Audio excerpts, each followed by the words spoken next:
Original post. The title is basically the story. I am also to blame for this, I realize that. We divided household responsibilities pretty evenly, but we don't split every responsibility down the middle, and finances were his job. He's better at them. I thought he was better at them. Now we are $50,000 in credit card debt. I did not know about this. $50,000 on a home equity loan. I did know about this. 2 months behind on our mortgage, and severely behind on a car payment.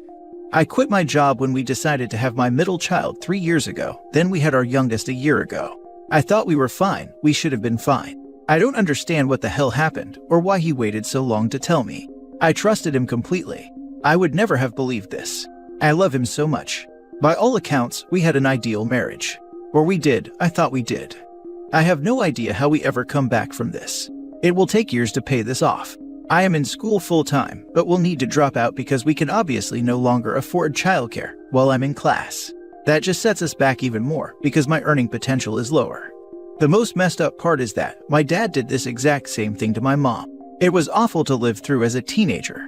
It was a serious contributor in being resistant to commitment or ever relying on anyone for anything.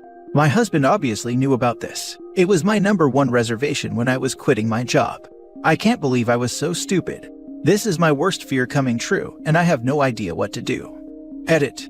I don't know why everyone is making up that my kids are in daycare full-time, but they are not. I pay a babysitter while I take 1 class on campus.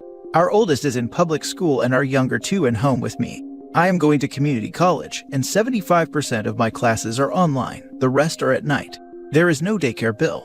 It's literally a $300 a month expense, and it should have worked. We are not living large here. I cook everything from scratch. We don't get takeout. I clothe diaper. I buy the kids' clothes secondhand or get hand-me-downs. Our cars aren't new. Our mortgage is very reasonable. We cut all of the extras when I stopped working because my job would hardly have paid for daycare. There is no reason his income should not have been enough. I don't know what he spent money on, but it clearly wasn't our bills. My husband makes $140K a year. I was making $30K. We had no credit card debt when I quit my job. Our mortgage and home equity load combined are $2,000 per month. Our car payments combined are $500 a month. I know Reddit thinks women asexually produce children and then force men to support them, but my husband enthusiastically wanted children as well and had an equal role in creating them. My salary would not have justified the cost of daycare. We both did the numbers 100 different ways, and it should have worked. It should still be working. I don't know what the heck he's spending money on, or if this even the extent of the issue. But I didn't just frivolously spend money like a freaking idiot. I bust my butt to keep our expenses low. The plan was that I would finish school and start working again by the time my middle kid was in kindergarten, so we would have only 1 child in daycare. It was a good plan. It would have worked. I don't know what happened, and I'm terrified to find out. Now for the top advice before reading he updates. Regardless, he is doing one of 2 things. You guys have a lifestyle that his job can't afford, and he used the credit card to make up the difference. Or, he is purchasing stupid things and has a gambling problem. Either way, you always need to be involved in the finances. Always. Don't forget the possibility of drugs. What did he spend $50K on? Grubhub, like everyone else. It's gotten to a point that when I go out drinking, I have to delete DoorDash from my phone so I don't drunkenly order $75 worth of Mexican food at 1 in the morning. Everyone says get the Dash Pass, so I did. That had the opposite effect of saving money. So now I'm only allowing myself to order twice a month with freedom. The biggest thing I'd want to know is how he got there in the first place. I feel that would make or break it for me. $50K in CC debt on what? Did he overestimate cost of living and his job doesn't cover the bills? Did he take it out and gamble? Did he spend on frivolous things? All of that information is crucial. Did he lose his job and tried to cover with credit cards until it went out of hand? He got those credit cards unbeknownst to OP, and he cut her access off the bank account. Maybe it's not because he did not want her to see the expense. Maybe he did not want her to see there were no money coming in. I speculate, and I feel bad because it's much worse than if he had spent all the money on online gambling. Now for the first update. I'm going to post this here, and I'll come back and respond individually later on. Maybe tomorrow. When I posted this, I had literally just learned about how bad it was. I spent the day going through everything and talking to my husband. He's cheating on me. The woman has 2 kids, and I guess he's been helping her with them. They could be his for all I know. He's currently vomiting and crying in the bathroom. So that's freaking great. I unfortunately have to stay married to him long enough to figure out the finances. I am talking to a bankruptcy lawyer on Monday. Thank you everyone who made me feel a little less alone today. Oh my God.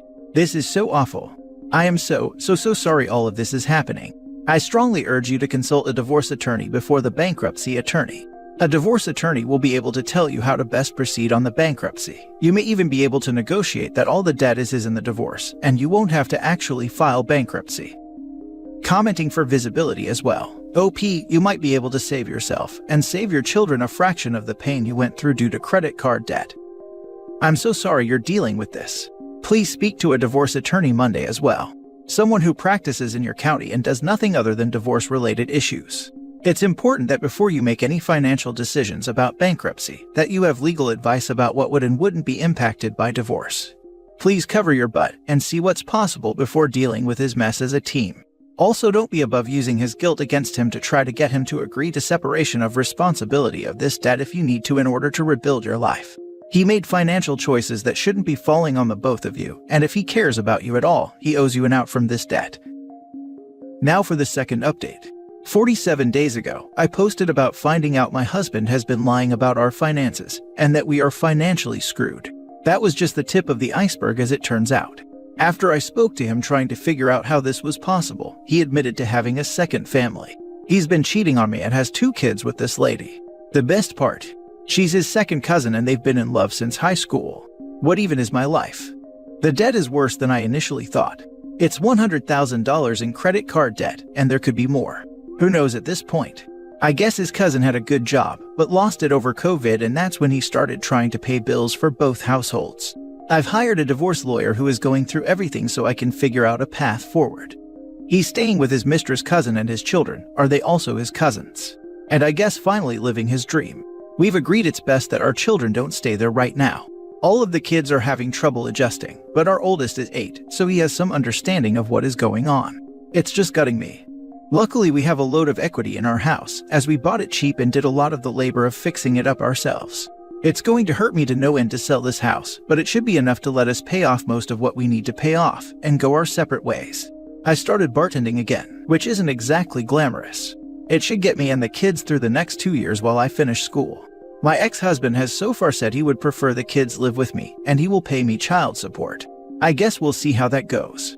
My lawyer is also going to handle a custody agreement. If you had told me 48 days ago that this would be my future, I would have laughed. Some mornings I still wake up feeling like it's not real. I am assuming at some point I will get very sad about this, but right now it's so ridiculous that I can't feel anything but a sick sort of humor. From the outside, and even from the inside, we looked like a boring, happy couple. You never know what's really happening behind closed doors, I guess. A lot of things finally make a lot of sense now. I thought he traveled for work 1 weekend a month. I've always thought it was weird, but it's always been that way, as long as I've known him. He doesn't travel for work. He spends that weekend with her. He gets a very generous amount of personal days and vacation, which he was always extremely reluctant to use. Except he wasn't reluctant to use them. He just used all of them to spend time with her and their children. As for the work phone and work computer, nope. Personal devices that he used to hide what was going on. I have started to feel bad for her in a way, because she must have lived such an incomplete life all of these years. And her children, I can't imagine. Anyway, I just wanted to post an update. So many of you were so wonderful that day I posted, which was one of the worst days of my life. One day maybe I'll write a book after I've sorted out all of the insane details. I'll update again if the plot thickens before then lol. Girl, what the hell? Seconded. Holy hillbilly Alabama freaking heck. Divorce split as he gets to keep the debt, and you should keep the house. Western Pennsylvania, so yup. Before you sell anything, see what could be written off in the divorce settlement as his expenses. The money he spent on his affair partner is technically half yours, and him spending lavishly on his affair buddy is taking resources away from your family. You can ask your lawyer about disbursement of marital assets and CO the affair partner in the court case. The courts may be able to take them to task for doing this to you, especially since you have kids, as this is like textbook disbursement. He literally bankrupted your family for his affair partner. If they charge for that over there, he's going down 100%. If you're lucky, most of the debt incurred will be his responsibility, since he spent it outside your marital arrangement. If you're extra lucky, she has to come account for how much he spent on her for her bills per court summons. If you aren't, nothing changes, except possibly outing his affair with his cousin, which is his fault to be honest. Best of luck. I hope you nuked his family with the info. For real.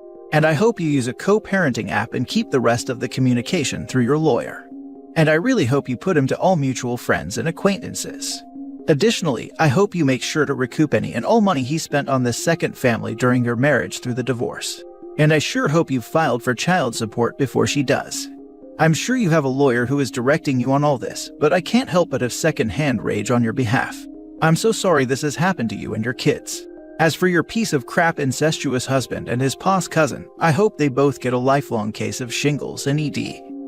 What the hell? Where is the rest of his family in all of this? Also, have you spoken to your divorce lawyer yet? I have to wonder if there is some sort of case for fraud against him somewhere. Also, depending on what state you're in, you could sue the cousin for alienation of affection. My lawyer said there is a lot to unravel, but that I will likely not be responsible for at least some of the debt. My husband's mother died when he was 14, and his father is an alcoholic, so we don't see much of him. He has one sister who lives across the country, and I've only met a handful of times. He was close with his dad's brother, who much older than his dad. The cousin he is involved with is that man's daughter's daughter. I think that's second cousin. Overall, their family isn't very close. Except for the two of them, I guess. OP, I'm begging you to talk with another lawyer because my ex took out a bunch of business loans in my name that he defaulted on. In our divorce settlement, he had to take on the entire outstanding balance. There is zero reason you should be responsible for a single penny of debt that was spent on his other family. Also, your ex is a disgusting human. Has he completely abandoned you and your kids? Is he going to leave you high and dry? How could he be so cruel? Did he say he only married you as cover for their relationship? I'm just so sorry. It might be best for you and your kids to take whatever child support he pays and just move to the other side of the country and never see him again. He can't possibly be a decent influence on your kids. I just wouldn't them involved with the cousin mom and cousin siblings. That's just too traumatic. This is one case where they are better off having zero relationship. Last story. I secretly agree with my ex-husband that I was the reason we separated. And I'm dying inside each day seeing my son growing up in two homes because of it. I know all the talk, and I know all the support I get, and I appreciate it all. I know my husband cheating was all him, and it leading to our separation is only natural. But when I got pregnant and gave birth to my son, he became my world. I still loved my husband dearly, but I just loved and enjoyed being a mother. When my baby was 10 months old, I found out that my husband has cheated on me with a friend. It broke me down and I thought I would die with grief. The divorce was finalized last month. Our son is 3.5 years old now and has started living with his dad every other week. This made my ex-husband and I see more of each other. We both wanted the transition to shared custody to be smooth, and my ex-husband spent a lot of time with us to school and our son to this new arrangement. My son could be with his daddy for a whole day, but when it came to wanting to sleep, nobody else was good enough but me. Now he is used to daddy too. It is wonderful and painful at the same time. Wonderful because I want our son to have both his parents' love, but the weeks without him are painful. My ex-husband and his girlfriend broke up. I never asked why, but last time I met my husband, he stayed for coffee after dropping our son. He started crying bitter tears, telling me how I neglected him and it ruined us, and now his girlfriend left him because she doesn't believe he loved her like he did me. I know he is raging mad and trying to put the blame on everyone else but himself, but I have been obsessively thinking that he was probably right, and I did neglect him. I have since he cheated lost 60 pounds. Yes, the majority of it was because of the grief I felt after he left, but I lost it all the same. When I lost the weight, I started working out because it was easier now. 6 hours a week at least. I never did it while we were married. I now loved what I saw in the mirror and I dressed accordingly. Beautiful dresses, tight clothes, and high heels. I started going out more because being single meant that I didn't have the same access to love and affection, so I had to go out and compensate with friends, or maybe the occasional flirting. I thought about his words. Probably, if he hadn't cheated, I would be that same happy woman with some extra weight on, who is too content, her needs fulfilled, to make an effort. I let myself go because I was happy and I lost my happiness. Now I have everything to be happy except happiness itself. Somehow, I don't blame my ex-husband, or at least I don't put all the blame on him. I was his accomplice in ruining our son's life. Now for the top comments. Don't you think you're being hard on yourself? And don't catastrophize. Words of power. It's catastrophizing to say you ruined your child's life. You didn't ruin your child's life. Millions of kids grow up in homes of divorce and they turn out fine. You have this picture in your head that you'd have had the June Cleaver happy home if you hadn't divorced. It's not true. You and the girlfriend got the same man. If he felt neglected by you, he could have communicated that to you. You just had a baby, of course your attention shifted. I'm sorry to say this, but the only way your marriage would have lasted was if you accommodated his cheating. Good on you for not doing so. This reminds me of a comment made more than once by my father. He said when I was born, all my mother's love went to me. She had a terrible pregnancy and both of us almost died and I remained in NICU for a few weeks, and he didn't have the patience to just be present and help my mom. He cheated constantly and demolished her self-esteem, and she loved him, and he was too selfish and thought only about his own needs constantly. It obviously made her focus on me more, so she didn't have to think or deal with the pain he was causing her. They eventually broke up when I was 4, and she never said a single bad word to me about how much he hurt her. I only found out as an adult, but I experienced the selfishness firsthand growing up, so it wasn't a far stretch of the imagination when she started opening up to me about it all. OP, your ex-husband is selfish, and don't blame yourself for his infidelity. All he needed to do was communicate with you, and if he really cared, then you both could have gone to therapy to discuss how you both felt. There is no excuse for cheating. None. OP, get into therapy and live your best life. Oh hell no. Put that thought in a coffin, chain it close, push it into the deep dark sea, and then hit it with an air-to-water explosive. Don't you dare take responsibility for his infidelity. Neglecting him for 6 months or a year to focus on your kid does not mean a green light to cheat. Why didn't he say something? Why didn't he suggest therapy or counseling? No freaking way. Kick him out next time he opens his mouth and tell him to go be irresponsible somewhere else.